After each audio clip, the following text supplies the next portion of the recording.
Okay, so I myself am not going to be personally wildcarding this week, but I know this is a popular time for people to wildcard, so I just thought I'd run over a few possible wildcard teams that I've drafted up and a few strategies you can use when wildcarding. Please comment any FPL related questions in the description, and please give the video a like. It really does help the channel out. So yeah, the first team I've got on the screen now is kind of just a really boring team, I guess. That's one way you could describe it. You'll see these three players here, kind of the whole back five here actually, and even the goalkeepers are not going to change a great deal through most of these teams. We can see with this here, we've got the two cheap strikers who are killing it at the minute, you know. I'll speak a lot of how much a big fan I am of Mitrovic and how I want to try and get him into my actual team. See, Ward's going to show up in a lot of these teams as well. Not too sure how assured of starts he is, but obviously did start up front and score this weekend, so what more do you want in a 4.5 mil midfielder? Definitely worth all the small risks that come with him. See a lot of people ditching their Liverpool assets. I could understand perhaps ditching Mane for Hazard, but Salah, the highest expected goals in the league, and with him having 19 shots, the only thing letting him down is his ridiculously low 10% conversion rate, which is sure to pick up.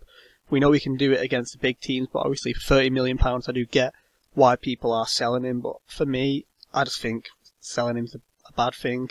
Maddison sort of just here as a placeholder for Richarlison when he's back. He hasn't done a great deal from open play, but he is looking like an absolute monster, just dominating those set pieces. You can see the Hazard team. Basically, the whole point of this team is if you're going to wildcard, lots of people want to throw a differential in there, and obviously the main differential that people are going for is Hazard. Obviously, the back entire defence is exactly the same. This would be a 4-5-2, this team, with just Aguero and Ings up front. Obviously, Quatage here, all black. Wouldn't expect him to play at all. Haven't even bothered checking his fixtures because he's probably not going to play.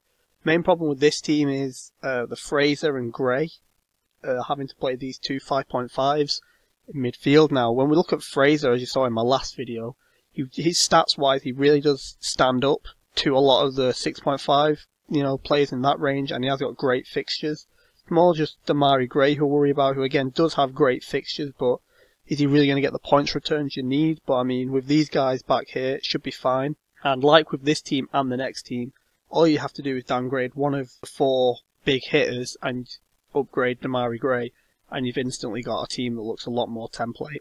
Now, if I was to wildcard this week, this is a team that would appeal to me very much. I think Lukaku just looks like an incredible differential. When you look at these fixtures coming up, it's just, it doesn't get much better than that. He's looked really good the past 2 game weeks. He could have had a lot more goals in that last game, but I can't remember who he played. I remember he had a whole host of opportunities. He could have easily had a hat-trick. See the entire same defence again. It's just these two £4 million defenders. It's just an absolute gift for fantasy football. See, Fraser's in here again, looks great. This team would probably be a back four where we'd have to rely on these two a lot, but Hughes has looked pretty good this season, so it would be usually 4-3-3 stroke 3-4-3. When we look at Hughes' fixtures over here, we can see there are a few nice ones scattered in there, so if he continue to perform the way he has been, then he could be quite useful. But yeah, I think Lukaku just looks like an incredible differential to have if you are wildcarding. Okay, now this one, again, this one goes a lot more template, sort of. A lot more similar to the team I showed you at the start, only this team goes huge at the back. I wouldn't mind going this team, however, the only problem I would have with this team is Kieran Trippier, and for as brilliant as he's looked since his return from the World Cup, it's just with the Champions League coming up, is he going to get rotated? I mean, if I could rely on him to play, then that would be fine. I mean, we have got Wan-Bissaka here, but it's just having the bench of Stevens and Ward. I mean, Wan-Bissaka being my only real bench option does put me off this team. However, I just think the starting 11 of this, Colossus at the back, this massive back five, and then, this 4-3-3, I just think that looks absolutely incredible.